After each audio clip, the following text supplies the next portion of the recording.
Okay, good afternoon, everybody. Thank you for joining us on the most gorgeous day we've seen so far in this year. I'm Jeanette Schaefer. I'm the Assistant State Librarian for Library Advancement, and I have with me my Department of Library colleagues and also a special guest panelist, Gary Deziel, sorry, Gary, who is our UVM Extension Partner and a board member of the Georgia Public Library. So we schedule this meetup because we're at a juncture of renewed uncertainty again now. Thank you. Very much like where we were a year ago.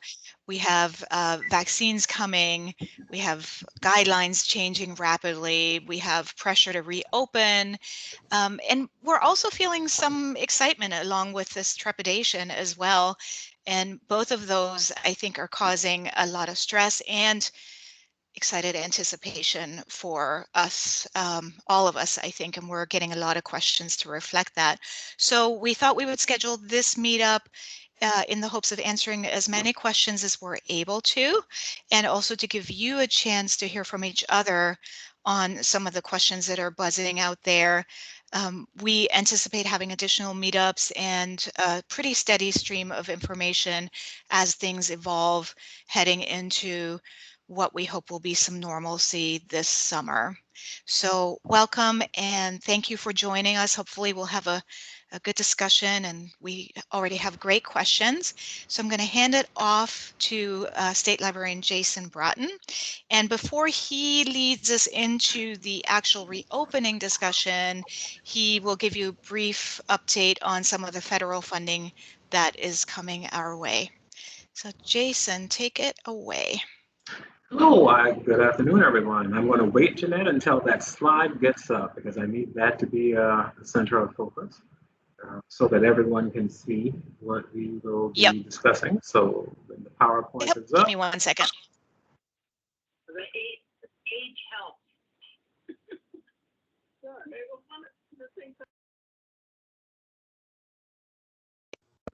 All right. It's coming. Bear with me. I thank everyone for coming today because I know you could be doing a few other things. The temperature and the sun outside is quite enjoyable, and I hope that you do take time to take today to enjoy it while it is here. Just a few more weeks until it officially bursts into view, but we do have what I call this teaser moment, which is quite unique. Thank you, Jeanette. Could you please advance the slide?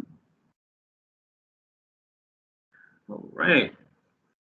As we mentioned earlier, the country is at a very unique point in time regarding what the president has done and looking at giving what is known as a lifeline through the American Rescue Plan Act, a lot of information and a lot of funding. So a lot of people right now are waking up to some very unique opportunities that might be afforded to them based on the plan itself. IMLS and also the National Endowment of the Arts and also the National Endowment for the Humanities always receives usually some form of a specific amount of funds. In this case, IMLS received $200 million, and that is to be doled out to state libraries and U.S. territories, and with the NEH, our, in a sense, humanities here for our state and also the arts.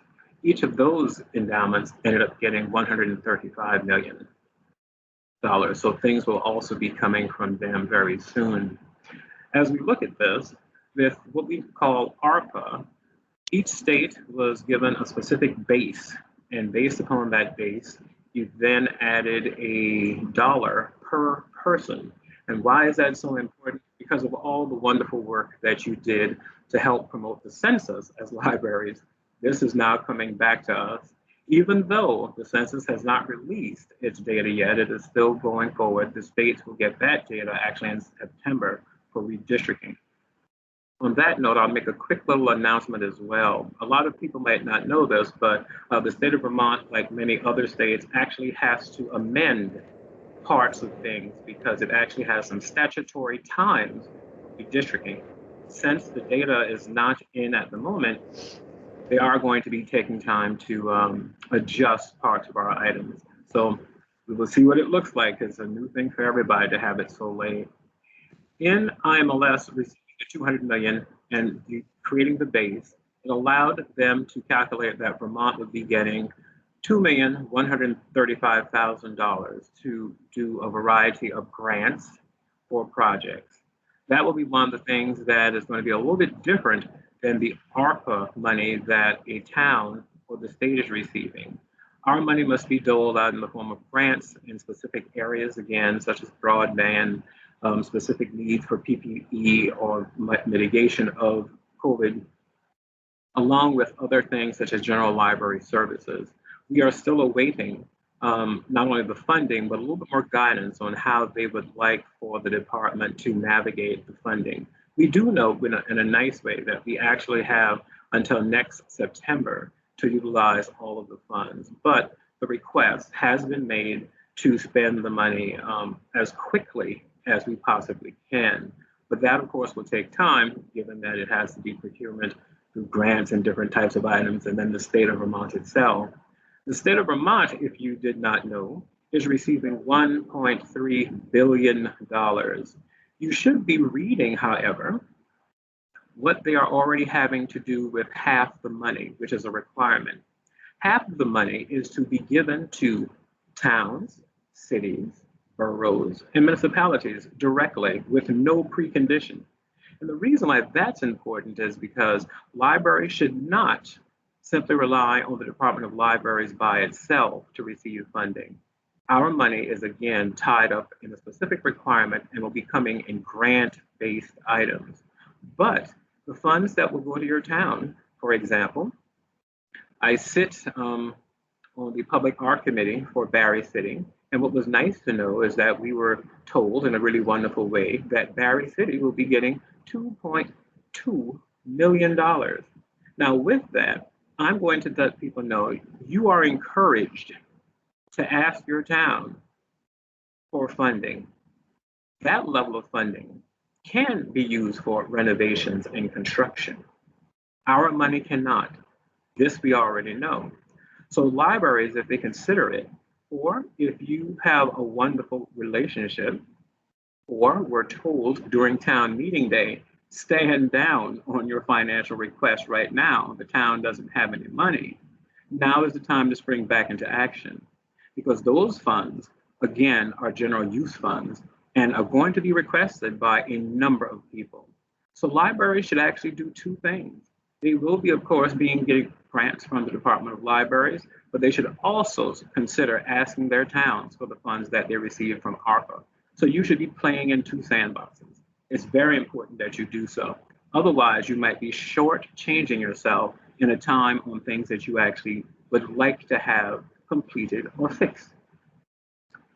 As we look at this, all of the items that we can navigate are within a unique, let's say, set of requirements. As you can see on the slide, hopefully, we will always have to look at things through a poverty or SNAP lens. In other words, that's going to be a percentage. If you applied for any of the grants when we were conducting this for the Vermont Community Foundation, or the grants that we've actually done from Tom and Josh that you've seen for IT, this is the type of requirement that we'll also be utilizing to look at different types of items. In this case, because ARPA is so wonderfully massive, we do expect a lot of people to partake of the funds as opposed to being cut off and not being available. We will also look at unemployment rates and, of course, access and broadband availability to look at that in a whole host of ways. Other items that are there specifically, as you can see, we will be looking at making emergency relief for libraries across the country in different types of ways. And when it comes to mitigation, as Jeanette has said, we are still not out of this as of yet. And I'll be talking to each of you about where things stand when it comes to reopening. A lot of it's positive news, so don't let my voice kind of give you any type of doubt. A lot of it is positive, but there are some little hangups that we have to be very, very careful about. Another specific item is that we do know that a lot of people, in a sense, are having technology requests. And so this will probably be at the top of our list in a variety of ways once we understand what that money can fully be used for. But we do know, of course, that you can get equipment, supplies, and a whole host of other items. So we look to expend the ARPA funds outward. Next slide for me, please. The Build America Libraries Act is something that you might not have heard about. This was being really heavily touted by the American Library Association, ALA. It still is, but it's a little bit, now it's slowed down is the easiest way to put it. It hasn't necessarily stopped. This was something that really caught a lot of us off guard early on because it was chugging along.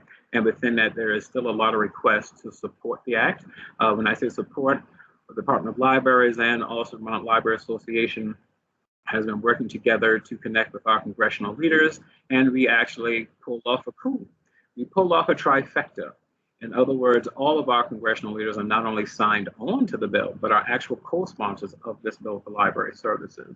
So we are thrilled to have Senator Leahy, Senator Sanders, and also Representative Peter Welch be a part of this conversation on the importance of libraries. The title itself is exactly as it states. It is all about, guess what? Construction and renovation. If this passes, and it is still in the pipeline, you don't know what's going to happen with it at the current moment, but if it does pass, what it would do is really change the landscape for libraries across the country. The base allocation based upon this act would be $10 million plus. 10 is, again, the baseline, and you go $1 per person upward. So Vermont could see in upwards 15 million, could go as high as 21 million. We don't know exactly yet because it hasn't passed. But if it does, that will immediately begin to allow us to look at construction grants for libraries, which has probably not been done in a very, very long time, at least in Vermont. We do expect that a lot of things such as ADA compliance and updates would be our first and foremost primary items. So we expect to see a lot of ramps and adjustments. Then we also look at interiors and a whole host of items, but it's a wonderful amount of money if it should come to pass. Of course, we would still be navigating COVID, and so that would mean that that would be there as well. But the main item for it is going to be looking at construction and upgrades. Next slide. With this, we want you to prepare because we want to be prepared if the America Builds Act does pass, while at the same time allowing us to also know what some of your needs are now so that we can prepare ourselves for the ARPA funding to be dispersed out to libraries. We'll be sending out a survey to you, and we want you to be as vocal and as wordy as you wish. This will assist us in navigating what some of the aspects are that we can prepare for and also connect with IMLS on and discuss a variety of items. The survey is actually not very long. It's about 4 questions total, but there are a lot of options that you will begin to examine, and we want you to be yourself. If you think that all of these options apply to you, go ahead and feel free to choose that. This is not, again, a prioritization of yourself or anything. This is a survey to allow us to begin to examine what our protocols will be as we go forward in dispersing the funds. It'll also give us time to set ourselves up. You might not know it, but it requires quite a lot of things to connect to the finance department of the state appropriately and prepare them for this money. The reason why that's important for us is we aren't the only entity getting this money, but we do have a very small finance department. And I will say, those people will be working very hard over the next 2 years because lots of entities and departments will actually be having federal funding given to them. So we do want to make their lives as easy as possible and as seamless as possible. So your survey and your participation in it will greatly help us to do that. With that, as you can see, we will submit and make sure that you have it by the end of day to us on April 6th. Again, that will be going out later after this, or maybe tomorrow. Jeanette, you might want to chime in. I forgot which one we're going to do it, but I think it might be right after we kind of finish, we'll be launching that for you. Yep, I'll get that out after this meetup. Thanks. Perfect. And I think, is there one more slide? Because I think that actually was it. Nope, that's it about That is it. the funding. Perfect. Now I'll move into how the state is navigating reopening. First and foremost, I want to thank all of you for doing what you have done and continuing to safeguard yourself, to assist your communities, and it has not gone unnoticed. I want you to know at the highest levels, even the governor is aware of the work that you have actually done, particularly the agency secretary.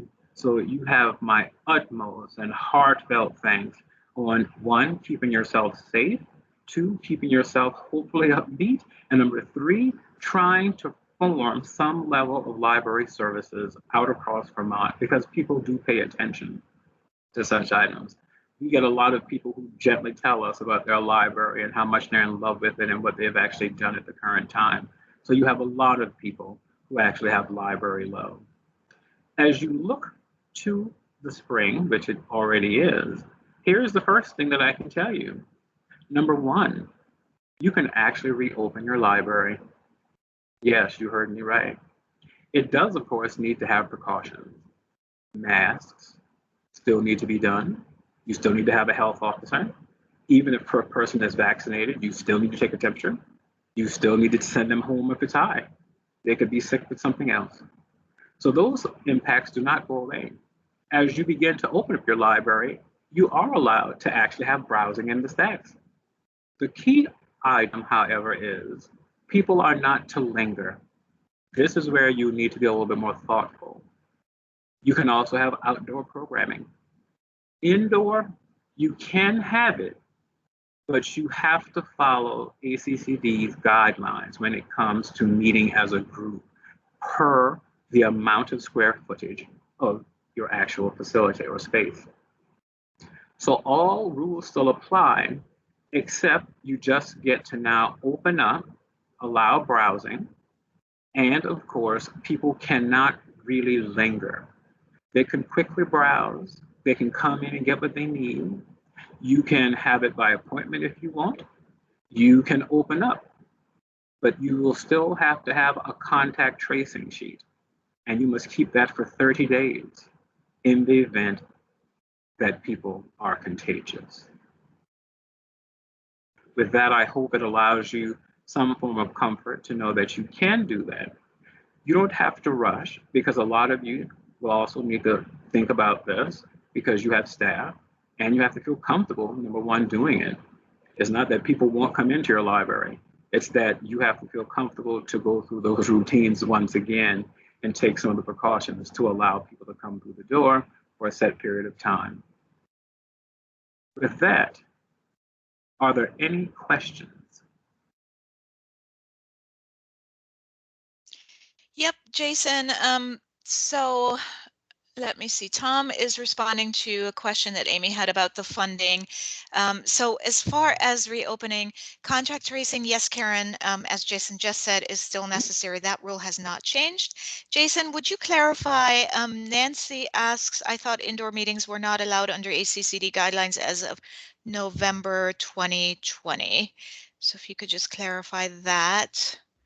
You can meet, but it will need to be under specific guidelines. Oh, are we able to put up the ACCD portal page Yep. that would help people understand that? Yep. Let me see. I put the link in the chat. I can also share it on the screen. I have it open, and we just have to see where that section is. Did that? I might. Are you going to do? Okay, yeah, there you are. Yeah. All right. So you continue going down and down until you get to the library. Of course, all the stuff at the beginning is things that you actually have to do when it comes to a whole host of items, business and general purpose mass use. All of this is still in effect. Okay, so this is the library section, Right. and we, yep. Let me make that bigger. There. If you don't mind, what I'm going to do is on my own computer. Go ahead and get that going. Yes, 8.3 is the indoor arts, cultural, entertainment. You want to pay attention to this area because a lot of people have had conversations and other meetings really about outdoor entertainment. And I think Jonathan is going to talk about some of that today. But as you can see, you can open, of course, with 50% occupancy, one person per 100 square feet, with a maximum of 75 people indoors and 150 people outdoors. And with outdoors, you do want to, again, make the precautions of 6 feet distance and a whole host of things within that. You hopefully are also still keeping up your signage so that people know about mask use when they are dealing with the building. And of course, there are just a whole host of things that you can look at. For example, as you are doing things indoor and outdoor, one of the important things to remember is that you don't do activities in which people have to be very, very vocal. Singing, dancing, things in which there's vigorous exercise where there's really just heavy breathing is what they're actually trying to ask people not to do. They would prefer, as you can see, all items to be cash touchless, if at all possible. And within that, curbside remains the preferred standard of operation, but it does mean that you can actually open. So that'll be your choice on what you'd like to do. You don't have to open fully, but you also don't have to fully remain exactly the curbside, because the goal is they would like people to be outside so that things are minimized or mitigated. Continue to clean high-touch surfaces, just as the item said there specifically. And here's the part that people have to do. You have to keep your contact tracing log for at least 30 days. When you see this, live entertainment, this is where you need to have some unique precautions. Number one, I would highly suggest that it be outside if at all possible. If not, then you're really going to have to take a lot of precautions to do things inside when it comes to performances and keeping people 6 feet apart. So those are the items that are encouraged and requested by ACCD. But yes, you can have people come through your stacks in a quick way, but not to stay. Yep. And Nate asked a question about the duration, whether that's defined. That is not officially defined from what I can tell. And Jason, you might know something differently. What does it mean to linger? I think libraries as being places, where you can stay and read. And yeah. I think up near the top, I'll have to find it. If we are going to consider ourselves things similar sometimes to retail and a whole host, and people say, well, hey, why can't the library open? They're just like grocery stores. Most people don't linger in a grocery store, if you understand that. If you think about how we're shopping right now, it's kind of, you browse, you kind of come in, you can even be a bit, lackadaisical as you go through the aisle. But if you have people who are just stopped in a specific area and just staying there as if it were normal times, that will not be encouraged, because you would, in a sense, theoretically be building up air intoxication and flow, and you need to make sure your ventilation. We do know that this is going to happen. We know this. So the goal is to encourage people to, yes, kind of come and get what they need and kind of get out of your library. We are not back in normal times yet. Okay. So until that occurs, we need to make sure that we can, the goal here is to mitigate the spread of this. We don't have everybody with a shot yet. We also have people who say in our state, if you did not read the news, a third of our fellow Vermonters say that they will not get the shot. So we don't even know what that looks like yet. And you don't have those who are 16 years and younger with a shot yet. So we want, again, to make sure that we can keep this thing at bay until we can get all of that worked out. Thanks, Jason. So we have a ton of questions in the chat, and Laura and Joy have been pasting some answers and typing answers. So from ACCD, and then also typing answers. So Laura, did you want to continue facilitating some of the questions and take it from here? And the rest of us can continue answering in the chat as well. Yeah, I can do that. Hi, everybody. I think most of you know me. I'm Lara Keenan. I'm the Governance and Management Consultant here at the Vermont Department of Libraries. And I'll allow my coworkers to continue to answer questions in the chat. Please feel free to continue to put them in there. I just wanted to say thank you all for coming. A lot of you have called and contacted me and Joy and others on staff personally to ask us questions, and I wanted to first say thank you for trusting us, for reaching out, for having conversations with us. Several of you have had pretty long, extensive conversations with me via phone or email. And I want to let you know that we're absolutely hearing the stress and the concerns that people are having. And we definitely feel that pain and want to be able to continue to support you as best we can and answer the questions that we can. So again, please feel free to continue to reach out to us. We may just send you back to the ACCD site, but if you want to talk through things or sort of think through options and have a listening ear as you problem solve, please feel free to reach out and connect with us. We are very hopeful as things keep changing that we'll be able to support you in your decisions to reopen if you decide to do that, or to keep it curbside, or whatever works for you in your communities. And what you'll hear from us a lot is, these are the ACCD guidelines, these are the things we're hearing, but you really need to make decisions that work best for your community. So one of the things that we're getting a lot of questions about that we're really excited about is outdoor programming. And so I wanted to throw it over to Jonathan, who has been talking a lot about that in terms of summer reading, and give him a chance to connect with you guys about that. Thank you, Laura. And we have there's actually again, as you can see, there aren't specific guidelines for libraries about outdoor programming, but there is guidance from the Department of Health for other areas, and we have there is a slideshow that someone could put it in the link at some point, and I'm going to go through a few of those slides, and then we'll share it in the link for you so that you can reference it as far as guidance for outdoor programming. So let me go ahead and bring that up.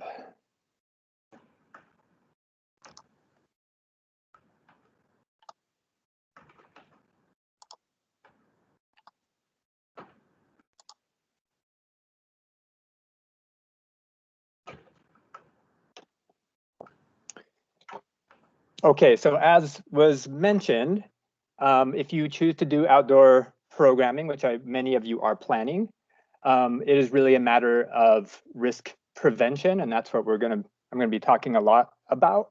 But as you know, with any of these opening, that there is still risk involved, so it's a matter of planning for that risk prevention and really thinking about really the big takeaway is proactively creating a plan to avoid potential risks. And to really, before you do any programming, really think about what that is going to look like, and every detail of the space that you're using, and how many people are coming, and how you're inviting them, and the signage. All of that is really important to think about before you actually plan any outdoor event. And again, this idea of risk prevention and risk reduction. So if you decide that you want to have outdoor programming, there is still potential risk involved in that. So the way to really think about it is to think about how you can reduce that risk. This diagram is sort of the perfect, sums it up really well. Where if you can encourage people through signage and through actual, whether it's hula hoops on the ground or whatever it is, encourage people to keep their distance, to wear masks, to reduce the risk. That is sort of the key for outdoor programming, as well as any operations. And again, these are all things that really need to be thought through really carefully before any event as you're planning. And again, as you're planning, everyone involved needs to be on the same page. So anyone, staff, volunteers, anyone who's involved in that planning process needs to be on the same page as far as how it will work. And then again, think about the actual physical space. areas that people might congregate. Think about especially things like bathrooms, or if there's drinking fountains, things like that, about how those are going to be handled. You know, any actual physical barriers, if there is a performer, or if there's a stationary, like a check-in sort of desk, if there, you know, have like a physical barrier that can be put up. And then of course, thinking about cleaning and disinfection, which you all have been doing for a whole host of things for inside the library. So again, just make sure that this is really, think about the signage, and for outdoor programming, just as you would for anything at the library, clearly post information everywhere about, again, whatever, how you were handling contact tracing at the event, and exactly what the expectations are as far as masks, as far as distancing, and people coming in pods within families, and all of those regulations need to be really clearly marked with signage and communicated through your social media and all of those things well in advance of your event, and then on the day through just really clear signage. And again, the actual physical distancing, you know, think about ways that you can encourage that to happen. Again, there are a lot of those, some libraries did some outdoor programming last year and have a good sense of, and maybe some can share some of the things that they did for this, but you know, using hula hoops, putting tape on the ground to encourage the sort of social the distancing and the pods, and then again, clearly having language about what makes a pod, and things like that. And again, really thinking about occupants, thinking about bathrooms, areas where there might be congestion as people are coming and going in an outdoor area.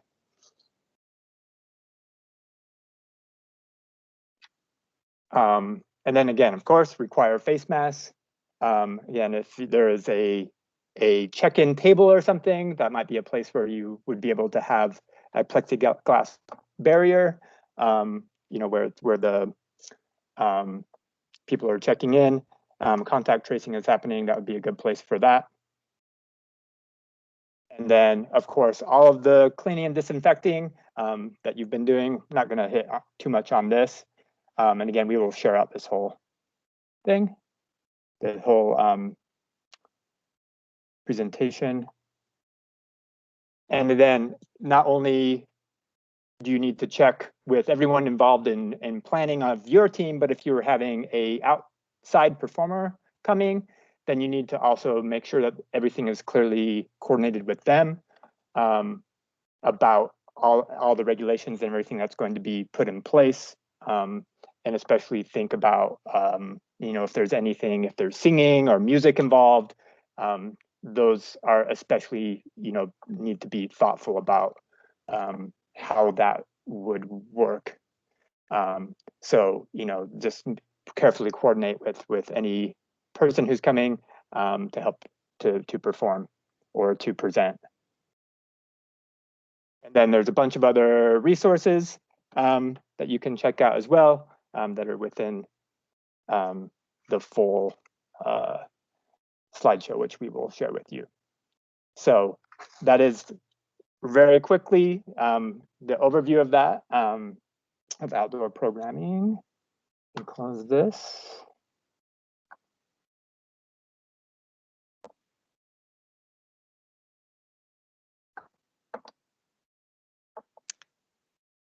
Thanks, Jonathan. Did you have other things you wanted to say, or were you all set? I think it was it for now. I mean, I'll answer if there's any specific questions about that. Great.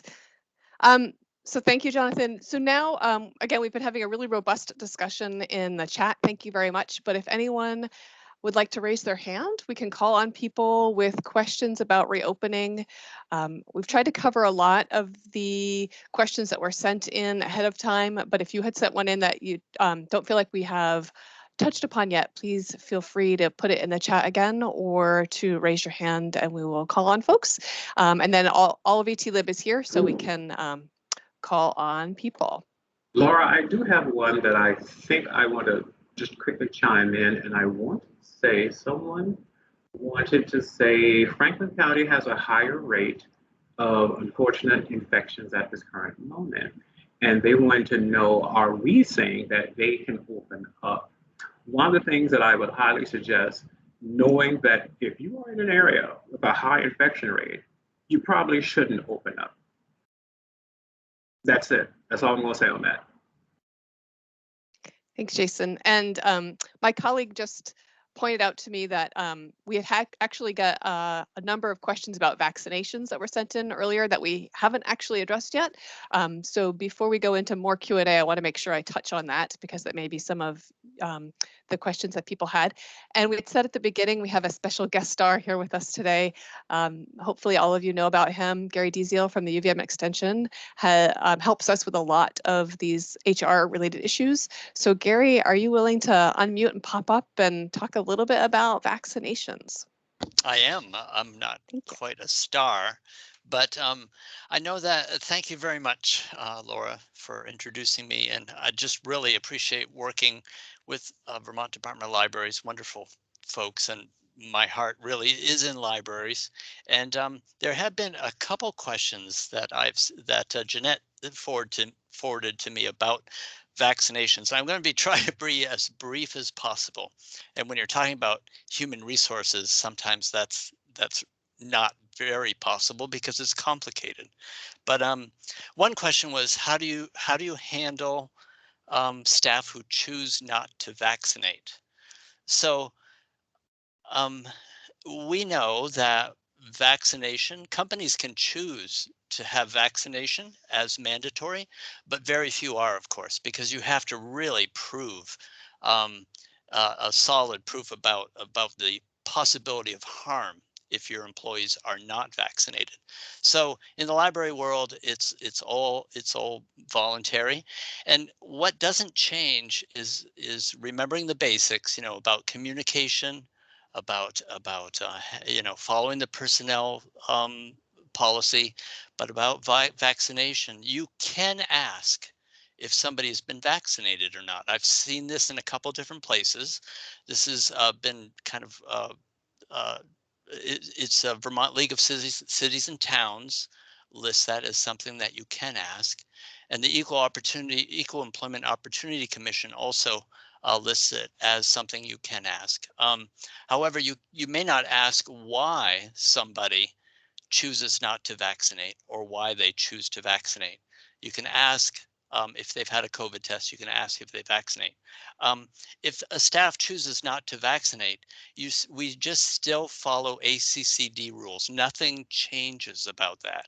There's masking is required, social distancing is required, the daily health check is required. So nothing really changes. So even if you are vaccinated or not vaccinated, we're still behaving the same way according to ACCD rules in the workspace. Now, from a personal perspective, if I get vaccinated, the only thing that changes for me is that I can go out of state to visit family and come back without quarantining. Everything else stays the same. I'm going to stop right there in case there's questions, or that was just about handling staff who choose not to vaccinate. Great, thank you, Gary. I appreciate that. So if folks have questions for Gary, you can put them in the chat or raise your hand. I'm going to start calling on folks who have their hands raised. And then anyone who's on the phone, we have about 4 people who are on the phone. You can do *6 to unmute yourself if you would like to chime in. Looks like Karen from Rutland was the first person with your hand up. Karen, if you'd like to unmute yourself, go ahead. Hi, can you hear me okay? I can, thank you. Okay, I'm questioning about air conditioning, whether we have to have the windows open. Can we close the windows on a hot day and use the air conditioning? What's the story with that? That is a good question. I'm going to throw that to my colleagues and ask if anyone knows if we have received any specific guidance around air conditioning or just general guidance about ventilation. I haven't heard anything or read anything. Not aware of any guidance about that. Yeah, I think the guidance I remember seeing, Karen, from the ACCD is to try to increase ventilation as much as possible. The specifics around that, I'm not sure that the guidance has gotten that specific. Laura, so I can chime in for a second. Yeah, go ahead. It's a thought, but I definitely want to jot this down to see what they say. The thought that I know regarding ventilation is to basically have it. The thing that I remember early on that we were learning about when it comes to air conditioning is how you want people to be careful standing in front of it. And that standing in front would be if I'm in your library and I didn't know that I have COVID and I decide to breathe or sneeze, that is going to travel. So the information that we were being kind of discussing, at least with ACD, they wanted to make sure that people not block or be in front. So if you are going to have it on, which makes sense when it gets hot and your windows definitely could come down, that thing is going to need to continue to blow. I would also probably encourage any fans that you have to also be there. But it is a concern as if someone is sick and not know it, standing in front of that device, which can happen, it is going to contaminate your air. And that just actually happens. And it's not to scare you, but that has occurred in a lot of restaurants across the country where people didn't know they had COVID and all of a sudden they're wondering like, well, how did 6 people get sick? Oh, this person walked in front of the air conditioner and these other people were just sitting here. So that is the one concern that I have, and I'm not sure how we would actually solve that. Couldn't the same thing be said for the fans, the standing fans around the building too? That is correct. So it's a no-win, isn't it? See, that it can even be said in an open window where the wind is blowing heavily. This is one of those things where you say, okay, how do we navigate this? And this is where you hope that people, again, don't linger.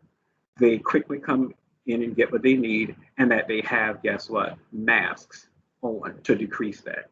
So it's workable, but there's a lot of little things that has to be thought through so that patrons are aware that they just can't go back to a normal standard. Tom, did you want to jump in on this? Yes, I think I've certainly read quite a bit about keeping the air moving. That situation in restaurants is tough because if you have an enclosed space and you're moving the air around, remember that the filters that are on your HVAC that came with the HVAC will not filter out COVID. They aren't that fine, so you have to have special filters to do that. The recommendations are that you have windows open as much as you can. That reduces the amount of exposure. Having fresh air is a good thing. That's why when fans come in, having those fans with open windows is a good combination. I'm not sure about having fans in an enclosed space. I think that's just simply going to move the existing air around. So, just to follow up on that, that's what I've been reading. So I think the short answer here is try to keep your windows open if you can. Thanks, Tom. And a reminder, folks, that we have an HVAC page on our website. If one of my colleagues wants to put that in the chat, that'd be great. That talks about some articles that have been published with HVAC recommendations, so that might be helpful. I would like to give Margaret a chance. It looks like your hand has been up for a while. If you want to go ahead and unmute. Sure. Thanks, Laura. Yeah. I was just looking over some things and the reopening plan caught my eye. Do we have to rewrite our reopening plan? Do we have to redo our reopening plan? Can we just refer back to the reopening plan we had before? Such a great question. Thank you for bringing this up, Margaret. This is something I've been talking with folks about. So we also have a page on our website that talks about reevaluating your COOP plan or your opening plan. And if one of my colleagues wants to stick that in the chat too, that'd be great. Thanks. And so you don't necessarily have to, although it may be best practice at this point, as you're thinking about changing stages again, to reevaluate that with your trustee board and your stakeholders to figure out, what have we learned? What's changed? I mean, a lot's changed since the fall when maybe you wrote that. So, what do we need to revise about that? Do the steps still make sense? And if so, excellent, go forth. But I feel like they're one of the links on the reopening, re-looking at your COOP plan site that I put on there is a presentation by someone from Vermont Emergency Management, and I have to go to like minute 21, it says on the link. But at that time, the person from Vermont Emergency Management actually talks to you about ways to look at that plan again, and things to look for and things to consider, and lessons that they've learned that they're passing along to folks. So I would recommend, honestly, and I'm excited you asked that question, that I would recommend re-looking at that, because there's probably been a significant amount of time since you wrote it, and it might be worth updating it. Yeah. Okay. Can I ask one more question? Yeah. So we have a health questionnaire that people who come to we're still closed, but we have a health questionnaire. So if repair people or anybody like that is coming, we all staff have to fill it out. Should we be including a question about vaccination on there, or is that not a good idea? I mean, because that would eliminate some of the questions, although as people have said, I think Jeanette just mentioned, if someone's sick, you still want them to stay home, whether they've got COVID or something else. So. Right. Well, I think whether or not you include that is something for you to talk with your trustees about. You can. Yeah. And I think it just depends on your context. But yes, you still have to follow the ACCD guidelines. So even if someone says they've been vaccinated, that doesn't mean they don't have COVID. So, because you could still get it even though you're vaccinated. So yes, you still have to follow the ACCD guidelines. And if they have any of those symptoms, yeah, you still need to send them home. Great. Okay. Thank you. Great question. Great. Thank you. Laura, I just want to jump in. I want to handle something really quickly. I put a link in that talks about the American Library Association and the conversation regarding contact tracing. It is very, very strongly worded. We also have our counselor, I don't think Jessamine is on, who can also discuss this. But yes, while it does not like it, it says we are in the midst of a pandemic. So contact tracing should be done as light as possible and not capturing, yes, a lot of medical data at all, and should be done in private. But yes, we are to continue contact tracing, and the governor has never relaxed that. That rule has not ever gone away at all. And it will probably stay in touch, because if someone breaks out in your library, all of you are going to have to navigate what COVID means if you don't know that. I can tell you, a lot of people usually are unhappy about it, but even unhappier knowing that they might have to be a person who has to discuss this with somebody who says, hey, you were in that library. All of you now need to have a conversation with us at the health department. It's very important that we continue to monitor this. Just know, I hate saying it, if you follow the rest of the world news, Europe is shutting down. South America is starting to shut down again. So please know, we are not out of this by a long shot. I encourage you to make sure that you keep safe and you keep your patrons safe. Thanks, Jason. Joy and Jeanette, are there any questions in the chat that we should bring up to the full group?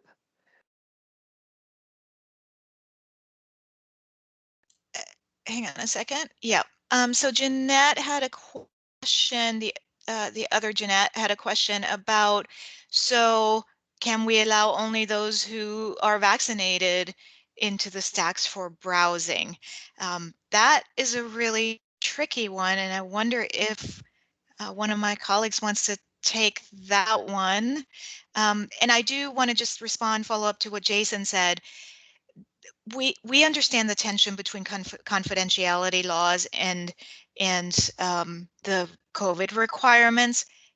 We fully understand that, and there is a way to relatively safely have a contact tracing log that you can preserve and make sure that other people aren't aware of it and see the content of it. So there are ways to keep it in a way that maybe bridge that a little bit, or that mitigate the tension there. So I just want to encourage you for that. So who would like to respond to Jeanette's question about letting people browse only if they're vaccinated?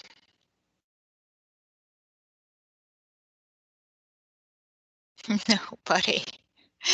I think Well, my thing Jeanette, is this. I yeah, don't know how you would yep, kind of tell the vaccinated from the unvaccinated unless they tell Right. you. So you're doing a screen already, a form of, yes, guess what, discrimination. And if you didn't do it, I really don't know how you would be able to justify and allow it. Because I understand why you would do it. Say, hell, but the vaccinated people have less of a risk, but the unvaccinated people are going to probably have some outcry because they're going to be like, well, I may only be in here for 5 minutes with a mask. You mean to tell me I can't do that too? It would be very difficult to choose if they don't tell you. yep. I see Thank you, Gary has his Jason. hands up. Yeah, and I was just gonna repeat what Jason said. You know, the ACCD rules haven't changed, vaccinated or not. So the question is kind of a moot point from running a business or running a library. So it's a civil right. I mean, you get in a lot of trouble, I suppose, by asking that question, because you're going to treat the patron the same. Thank you, Gary. I'm going to do a time check. We're at 2:52, so we're going until 3 o'clock today. And looks like Kevin just raised his hand. Go ahead and unmute, Kevin. Yeah, thank you so much for hosting this. And Gary, I have a follow-up to that. So how about requiring staff to be vaccinated? So mandatory vaccinations, that question's been out there since vaccinations were first talked about. And mandatory vaccination is allowable by law, but when you're approaching the idea of mandatory vaccination, you really have to think about where it will get you and how you will prove that this is something that you have to do, that if you do not have your employees vaccinated, that this will result in a really significant, dramatic exposure to others and a demonstration. You have to demonstrate that it really means that it will harm others. Uh, even at the University of Vermont Medical Center, vaccinations are not mandatory. They've been offered to all employees. So I think library directors, library trustees are in the place where they really need just to talk up the benefits of vaccination, the benefits, from the personal perspective, like what freedom that will give you, what relief that might give you. I mean, there's companies offering bonuses, there's companies doing all sorts of different things. Very few employers are mandating vaccines. So it's possible, it's legal, but I think that most folks would agree within the library community that really it's about choice, and it's about making your own decisions and not mandating that. There might be a different opinion about that. Thanks, Gary. I see someone on the phone has unmuted themselves. Would you like to speak up? Yes, good afternoon. This is Valerie from Sheldon Municipal Library. We're looking at, for the summer programming, doing an outdoor theater once or twice a month, hopefully. We're an extremely small library. Indoor programming just isn't going to be in the picture this year. And it does look as though the perimeters do allow that. Am I looking at that correctly? Can anyone else give me some input on that? Jonathan, would you like to speak up about that? This is Jason. Or Jason, either one. You are able to do outdoor programming as long as you follow the requirements of having socially distanced spacing.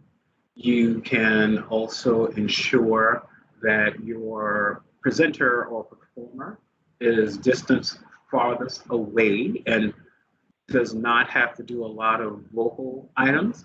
So you can have outdoor items that are there, and you would need to, of course, contact trace. Yeah, I understood all that. My question was in reference to the summer programming grant and whether or not with the perimeters that are outlined in there, that an outdoor theater, you know, an outdoor movie, would be part of that allowable expenditures. Oh, I'm sorry. Yeah, I misunderstood that you were asking about the actual expenditures of it. Yes, that is allowable, and I can put the guidelines. We have a page with more information about that. But yes, that would be permitted for as far as for the money for the grant for summer programming. I thought that looked like how it was. I just wanted to make sure I was interpreting it correctly. Yep, Thank you. You did. I'll put the link in there for you. Thanks.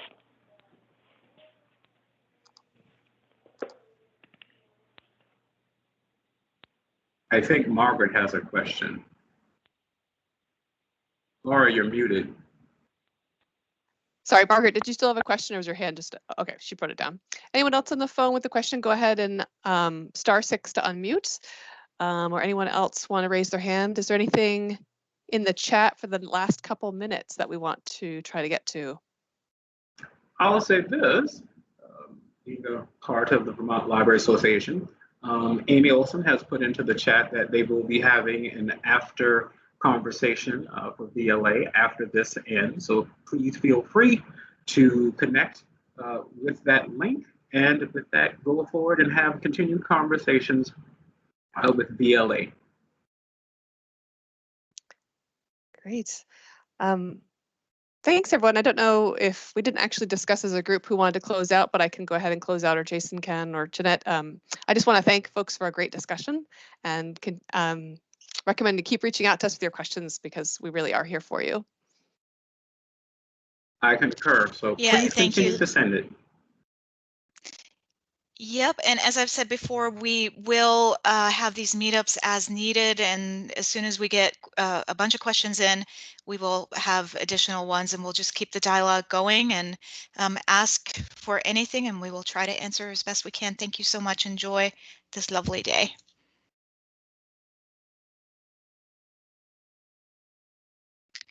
Yes, slides will be available after.